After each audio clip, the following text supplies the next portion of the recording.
Hey everyone, we had several people asking for us to talk about some advices for students of the swine industry.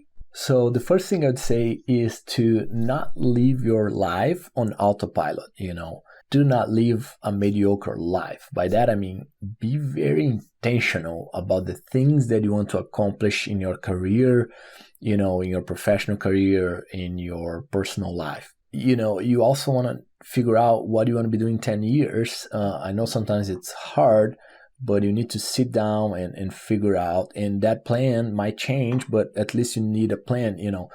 I often talk to students and I ask their, if they have any goals, and most people have goals. But then I ask if, how many of those goals are written and how many people have their goals written. And then I ask, how often do you review those goals, and how many people review those goals weekly, So that's extremely important. And when you think about setting those goals up, you want to make sure you have the 10-year goal, 3-year goal, 1-year goal, the quarterly goal, 1 month goal, 1 week goal, and then 1 day, where you're going to be doing this day, and all those things are going to align, right? And you're also going to be doing that for multiple areas of your life. So, that's extremely important. The other thing is very helpful is to write your own eulogy. So eulogy is when someone died and someone else is reading about the life of that person. So I encourage you to write your own as an exercise. It's very creepy and it's very helpful to figure out, the life's short and you need to figure out what you want to be doing in your life, So that's about goals. And then know that knowledge is not power, okay?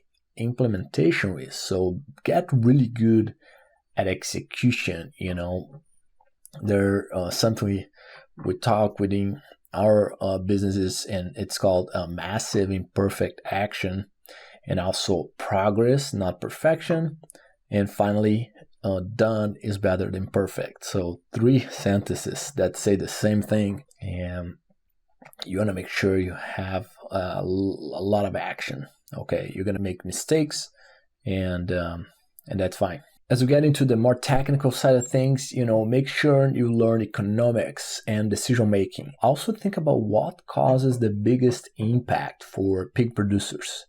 Extremely important. If you're into swine nutrition, for example, you want to make sure you read the NRC, okay, once or twice. An extremely good book, it's the Bible, if you will, of swine nutrition, okay? I mean, if you're on the health side of things, you want to read The Disease of Swine, multiple times. And finally, learn how to review the quality of technical information, to be critical of data. Now let's talk about how to get many job offers, right?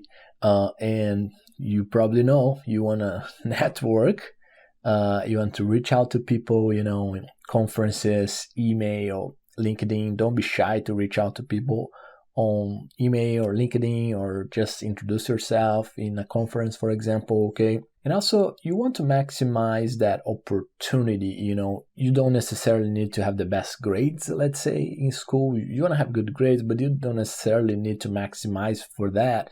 You want to maximize the overall opportunity. What I mean by that, if you need to miss class to network, sometimes that's a great trade-off, okay? So keep that in mind. Also, try to create some content on LinkedIn, share an article and comment about it, so people notice you and you can expand your network that way. And then when it comes to internship, of course, you want to be doing a lot of internship in your free time, get involved, meet people.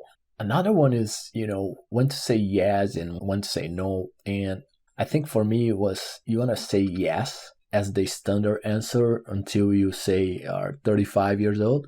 And then your standard answer becomes no after that. It's just an arbitrary number. But the concept is you want to say yes a lot early on in your career, and you want to focus later. So once you figure out what you want to do, you want to really focus on that, okay?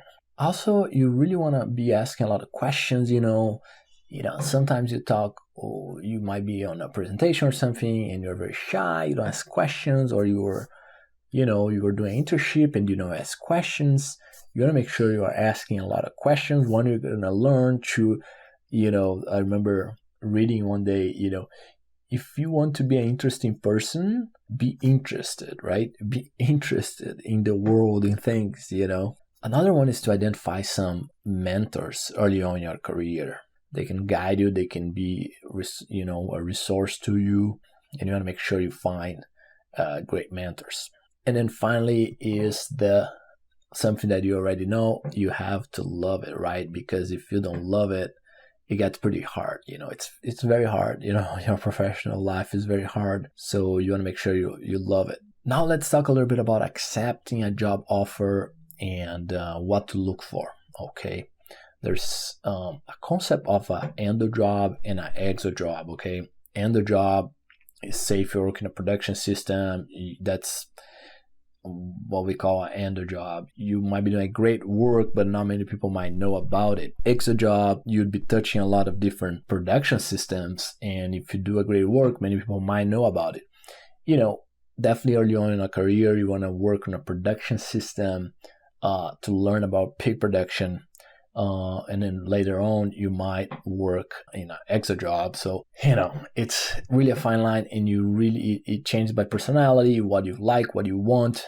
Another aspect to keep in mind is when it comes to travel, right? If you really want to travel the globe for your job, don't leave that too late, right? Because you're going to have family and kids.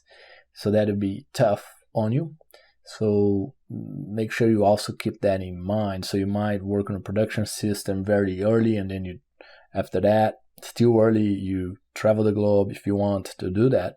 And then after that, you might work on a production system again, or, create your own company, do whatever you want to do.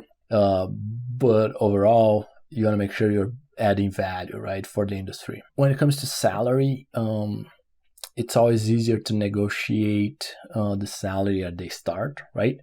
Very unlikely you're going to get a 20% salary increase, a few years down the road. After a while, if you need a salary increase, you might need to consider other options. Another one is do not feel that you have to work for a company for 30 years, okay? As you observe the workplace, that's a little old school, okay? Based on the youngest generation, at least from what I can tell. So don't feel that you have that obligation. You're going to give your best to your employer. You're going to give your best, and you're going to add a lot of value, and hopefully have a lot of impact, and they're paying you for that. So it's a transaction. And of course, you don't work for only 6 months, 1 year, in a company. Make sure you stay the time necessary to cause a lot of impact is at least the way I see it, and especially if it's a good fit for you, okay? Another one is do not feel that you have to stay in the exact same field, okay? By that, I mean, you are not your graduate degree, okay? You're not your master's. You're not your PhD degree, So that degree is a tool in your toolbox, and you want to use it, deploy it, but don't self-identify as that degree, okay? Just keep that in mind. Finally, when evaluating a job offer, make sure to look at the total package, right? Not only the monthly payment, what are the benefits, but especially what you're going to learn on that job, who you're going to work with, and what's the upside there for you, okay? Finally, 2 books that I wanted to recommend you. One is called Rich Dad, Poor Dad. If you haven't read that, I want to make sure you read it. Next book from the same author, Robert Kiyosaki, the book's called The Cash Flow Quadrant, okay? Talks about, being an employee, being self-employed, having a business, and also investment. So, I was going to say, if you're into that kind of thing, you should read it, but honestly, everyone thinks should read that. Can really broaden your perspective. So with that, I hope you enjoyed the video. If you want to download an ebook we have, it's called The Tools of the Global Swine Industry Titans. Go to swineit.com, swineit.com, even though we say swineit, okay? You go there, download the book. Of course, subscribe to the channel, hit the little bell to get notified when we have more videos like this. and give that thumbs up right there in the video. So with that, appreciate, and I see you soon.